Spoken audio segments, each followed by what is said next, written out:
இன்றைக்கு தேவ பிரசன்னமும் தேவ வல்லமையும் நம் சபை நடுவில், நம் தேசத்தின் நடுவில், நம் குடும்பத்தின் நடுவில் பலமாய் வெளிப்பட வேண்டுமானால் பலிபிடமாகிய நம்முடைய இருதயம் செப்பனிடப்பட வேண்டும். அல்லேலூயா.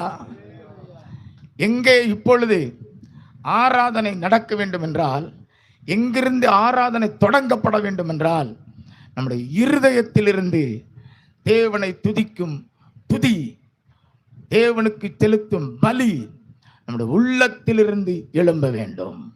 அல்லேலூயா.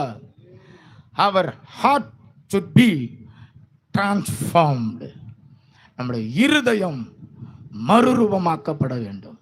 நம்முடைய இருதயம் செம்மையாக்கப்பட வேண்டும். நம்முடைய இருதயம் சுத்திகரிக்கப்பட வேண்டும். பலிபீடம் செப்பனிடப்படுமானால் அங்கே செலுத்தப்படும் பலியினாலே தேவன் தன்னுடைய வல்லமையை விளங்க பண்ணுவார். ஆண்டவர் தன்னுடைய வல்லமையை வெளிப்படுத்துவார்.